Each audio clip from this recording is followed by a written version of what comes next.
दोस्तों, तीन ऐसे सवाल जो आज देश में लगभग हर कोई जानना चाहता है। पहला, कि उन हरी फाइलों में आखिर क्या था जो ममता बनर्जी अपने साथ ले गईं। दूसरा, कि क्या ममता बनर्जी पर सबूत छुपाने या जांच में बाधा डालने के लिए गिरफ्तारी हो सकती है। और तीसरा सवाल ये कि हाईकोर्ट का फैसला क्या इस पूरे मामले की दिशा बदल देगा। हम इन तीनों सवालों के जवाब पर आएंगे, लेकिन पहले आप पूरी की पूरी कहानी परत दर परत समझ लीजिए। दोस्तों, कल पूरे दिन ईडी की पश्चिम बंगाल में छापेमारी के बाद बहुत बड़ा सियासी ड्रामा देखने को मिला। दरअसल ईडी ने कोयला खनन घोटाले में कोलकाता में आईपैक के ठिकानों पर छापेमार कार्रवाई को अंजाम दिया। अब इस छापेमारी से ममता बनर्जी इतनी ज्यादा डर गईं, या यूं समझिए कि बेचैन हो गईं, कि फौरन आईपैक पहुंचती हैं और कुछ हरी फाइलें लेकर वहां से निकल जाती हैं। यानी दस्तावेज वहां से अपने साथ लेकर रवाना हो जाते हैं। अब सियासी लड़ाई जो है वो कानूनी पचड़े में फंस चुकी है। यानी कि ममता बनर्जी की इस तानाशाही के खिलाफ ईडी अब कोर्ट जा पहुंची है। अब ईडी ने हाईकोर्ट में ममता बनर्जी की तानाशाही और जिस तरीके से कानूनी कार्रवाई में अड़चन डालने की कोशिश की गई उसके खिलाफ याचिका दायर की है। तो दूसरी तरफ आईपैक के जरिए भी ईडी के खिलाफ याचिका दायर की गई। एक तरीके से ईडी और ममता बनर्जी एक दूसरे से भिड़ते नजर आ रहे हैं। पहले आप ईडी ने क्या कुछ आरोप ममता बनर्जी पर लगाए ये समझ लीजिए। दोस्तों, साल 2020 के कथित कोयला चोरी घोटाले से जुड़ी जांच में बाधा डाली गई है। यह आरोप ईडी की तरफ से लगाया गया है। कोर्ट में जो याचिका दायर की गई है उसमें ममता बनर्जी के करीबी आईपैक के प्रमुख प्रतीक जैन के घर पर छापे के दौरान एक लैपटॉप, फोन और कई दस्तावेज अपने साथ लेकर गई। ये ईडी का कहना है। यह कार्रवाई किसी भी राजनीतिक संगठन को निशाना बनाकर नहीं की गई, बल्कि कोयला खनन घोटाले से जुड़ी जांच के आधार पर की गई है। ईडी ने कोयला तस्करों और मनी लॉन्ड्रिंग मामले में बंगाल और दिल्ली के 10 ठिकानों पर छापेमारी की और उसी के तहत आईपैक पर छापेमारी की गई। मुख्यमंत्री ने न सिर्फ तलाशी प्रक्रिया में दखल दिया, बल्कि अहम दस्तावेज और इलेक्ट्रॉनिक डिवाइस भी अपने साथ वहां से हटा कर ले गई। ये कार्रवाई पूरी तरह कानून के तहत और सबूतों के आधार पर की जा रही थी।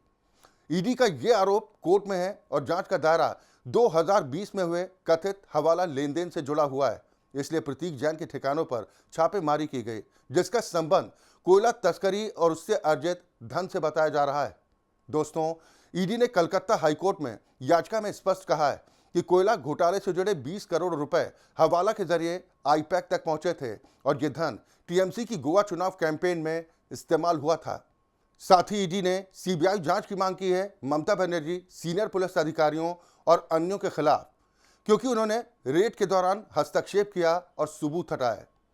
अब सवाल बार बार एक ही खड़ा हो रहा है कि आखिर इन फाइलों में ममता क्या छुपाने की कोशिश कर रही हैं। जांच के दौरान जो सामग्री जब्त की जा रही थी वो मनी लॉन्ड्रिंग के सबूतों के लिहाज से काफी अहम थी। यानी कि ममता बनर्जी जो सबूत उठाकर प्रतीक जैन के ठिकानों से अपने साथ लेकर चली गईं, बाकायदा काफिले के साथ आती हैं ममता बनर्जी, आईपैक के दफ्तर में दस्तक देती हैं, प्रतीक जैन के घर पर पहुंचती हैं और वहां से हरी फाइलें आप उनके हाथ में देख सकते हैं, उठाकर अपने साथ ले जाती हैं और उल्टा चोर कोतवाल को डांटे यही हरकत करती नजर आती हैं। एक तो अगर आपने चोरी नहीं की, आईपैक में कोई घोटाला नहीं हुआ, प्रतीक जैन इस घोटाले में शामिल नहीं है, तो आप क्यों वहां पर पहुंचे और क्यों दस्तावेज अपने साथ उठाकर ले गईं? ये सवाल खड़े हो रहे हैं। और आखिर उन फाइलों में क्या है जो छुपाने की कोशिश आप कर रही हैं और आरोप लगा रही हैं कि पार्टी से जुड़ी जानकारी केंद्र सरकार जुटाने की कोशिश कर रही है। टीएमसी के खिलाफ जो उनका टीएमसी का सारा राजनीतिक लेन देन और चिट्ठा है वो जानने की कोशिश केंद्र सरकार कर रही है, इसीलिए छापेमारी की गई। ममता बनर्जी ऐसे गंभीर आरोप लगाती नजर आ रही हैं। हालांकि ममता बनर्जी ने क्या कुछ आरोप लगाए आप उसको भी पहले जान लीजिए। दोस्तों, ममता का कहना है कि यह छापेमारी केंद्र सरकार के इशारे पर की गई राजनीतिक कार्रवाई है।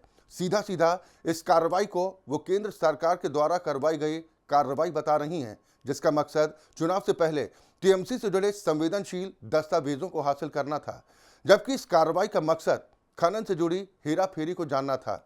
ईडी उनकी पार्टी के आईटी सेल और चुनावी रणनीति से जुड़े कागजात और हार्ड डिस्क जब्त कर रही थी, जबकि ईडी कह रही है कि राजनीति का इससे कोई लेना देना नहीं था, जिसका किसी भी वित्तीय जांच से कोई संबंध नहीं था। ये ममता बनर्जी कह रही हैं।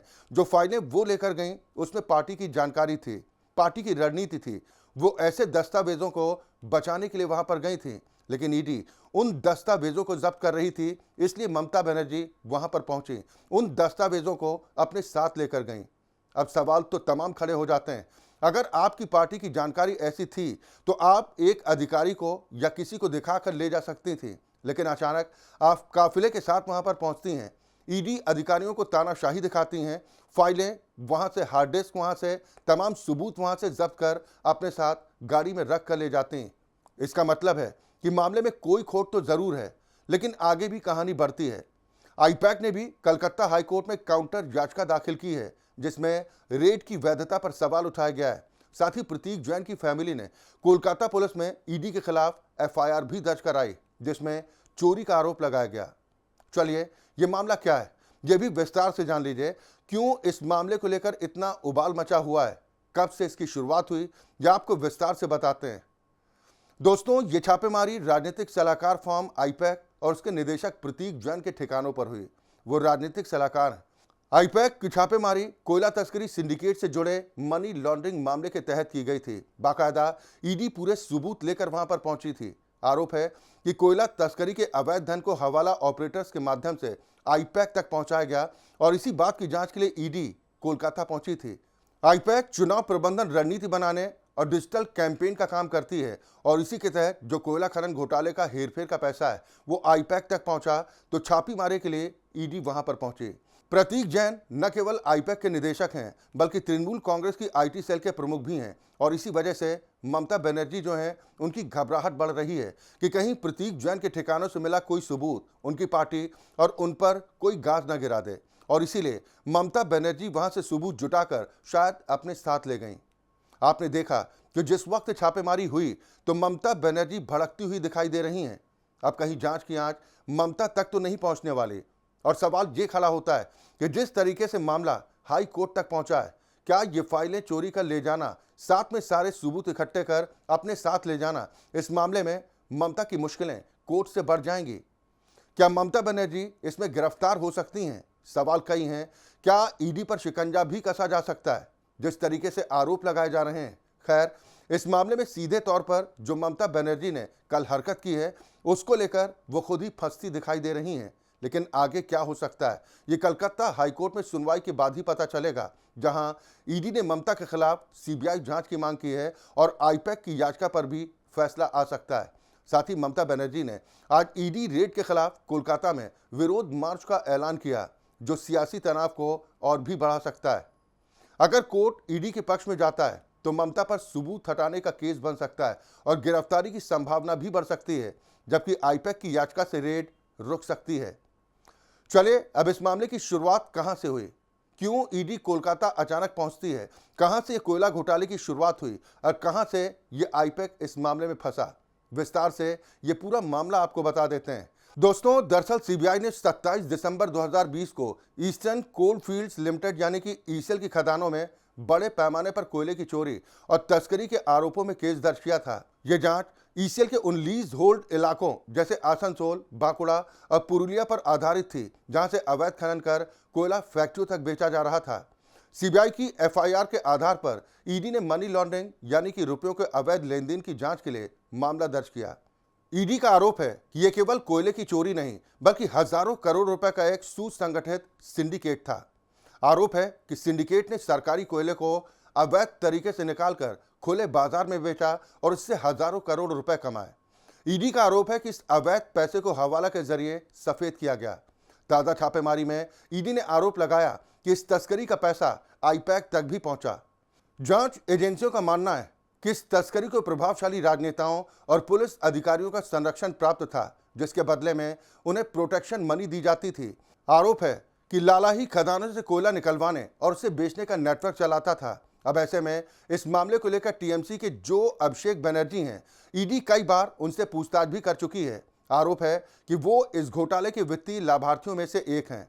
अभिषेक बनर्जी की पत्नी पर भी विदेशी बैंक खातों में अवैध लेन देन के आरोप लगे हैं, जिनकी जांच चल रही है। और टीएमसी के पूर्व युवा नेता जो फिलहाल फरार बताए जाते हैं, ईडी का आरोप है कि उन्होंने कोयला और मवेशी तस्करों के पैसे ठिकाने लगाने में अहम भूमिका निभाई। अब ताजा कार्रवाई में आईपैक के प्रमुख प्रतीक जैन पर आरोप है कि उनके जरिए तस्करी का पैसा चुनावी प्रबंध में इस्तेमाल हुआ। अब ईसीएल के कई पूर्व अधिकारी, सुरक्षाकर्मी, पुलिस अधिकारी भी इस मामले में नामजद हैं। तो वर्तमान में बवाल इसलिए बढ़ा क्योंकि ईडी का आरोप है कि जब वो प्रतीक जैन के यहां सबूत जुटाने पहुंचे थे, तब मुख्यमंत्री ममता बनर्जी वहां पर पहुंचकर हार्ड डिस्क अहम दस्तावेज के साथ ले गए, जिसे ईडी सबूतों की चोरी बता रही है। अब ऐसे में सबूतों की चोरी के आरोप में हो सकता है कि ममता बनर्जी पर कार्रवाई हो जाए और हो सकता है ममता बनर्जी इस मामले में गिरफ्तार भी हो जाएं, क्योंकि जिस तरह से वो इस मामले में सामने आई, तानाशाही दिखाई, सबूत चुरा कर ले गई, ये मामला अपने आप में काफी गंभीर हो जाता है। क्योंकि इस मामले में अभिषेक बनर्जी भी रडार पर हैं, उनकी पत्नी भी रडार पर हैं, और अब प्रतीक जैन जो टीएमसी के कर्ता धर्ता हैं वो भी रडार पर हैं। और अगर प्रतीक जैन रडार पर आते हैं और सबूत जो ममता बनर्जी लेकर गई हैं वो सबूत अगर खुल जाते हैं, तो जाहिर सी बात है खेल नहीं, बंगाल में चुनाव से पहले बड़ा खेला होगा और तमाम चेहरे सलाखों के पीछे पहुंचते नजर आएंगे और ममता का जो पूरा प्लान है वो धराशायी हो जाएगा। तो आगे हाईकोर्ट अब क्या फैसला सुनाता है, क्या कुछ कार्रवाई ममता के खिलाफ होती है, ये देखने वाली बात होगी। फिलहाल इस खबर को लेकर आप क्या कुछ राय रखते हैं, कमेंट बॉक्स में जरूर बताएं। नमस्कार।